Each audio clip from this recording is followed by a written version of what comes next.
আসসালামু আলাইকুম everyone, welcome back to my channel.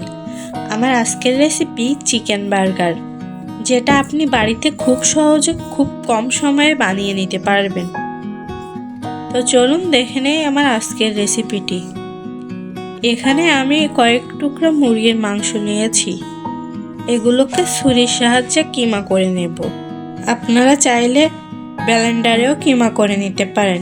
এবার এগুলো আমি বলে নিয়ে নেব। এর মধ্যে দিয়ে দেব 2টা পাউরুটির গুঁড়া। এরপর দিয়ে দেব 2 টেবিল চামচ পেঁয়াজ কুচি।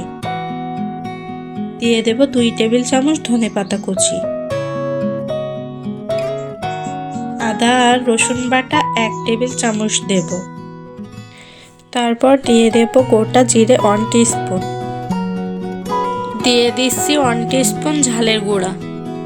দিয়ে দিচ্ছি 1 টিস্পুন হলুদের গুঁড়া।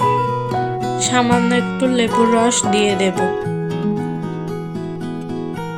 এরপর দিয়ে দেব স্বাদমতো লবণ। দিয়ে দিচ্ছি 1 টিস্পুন চাট মশলা আর একটা ডিম।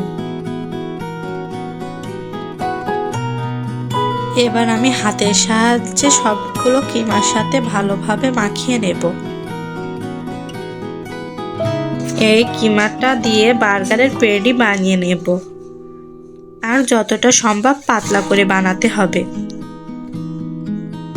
ঠিক এইভাবে। আগে থেকে আমি প্যানে তেল গরম হতে দিয়েছি। এখন এই পেডিগুলো আমি তেলের উপরে দিয়ে দেব। চুলার আঁচটা লো আঁচে রেখে পেডিগুলো ভাজতে হবে। সবগুলো পেডি এপাশ ওপাশ করে ভালো করে ভেজে নেব। একটু সময় ধরে কুক করতে হবে। আমার পেডিগুলো হয়ে গেছে, এগুলো আমি প্লেটে উঠিয়ে নেব।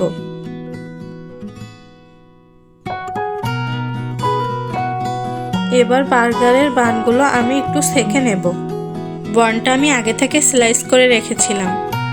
বনগুলো ছেঁকে নেওয়ার পর প্লেটে নিয়ে নেব। প্রথমেই দিয়ে দেব মেয়োনিজ। এরপর দিয়ে দেব বার্গারের পেডি।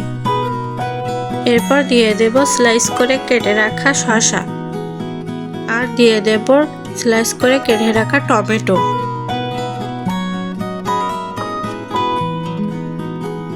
এরপর দিয়ে দেব স্লাইসেস করে রাখা পেঁয়াজ। এই বার্গার বানের রেসিপির লিঙ্কটি আমি ডিসক্রিপশন বক্সে দিয়ে দেব, চাইলে দেখে নিতে পারেন। এবার দিয়ে দেব টমেটো সস।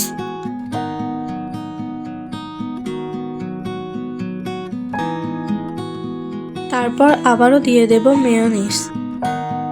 আপনারা চাইলে এরকম অল্প কিছু উপকরণ দিয়ে বাসায় তৈরি করে নিতে পারবেন ঝটপট চিকেন বার্গার। রেসিপিটি যদি ভালো লেগে থাকে তাহলে অবশ্যই আমার চ্যানেলটিকে সাবস্ক্রাইব করবেন, লাইক শেয়ার কমেন্ট করবেন।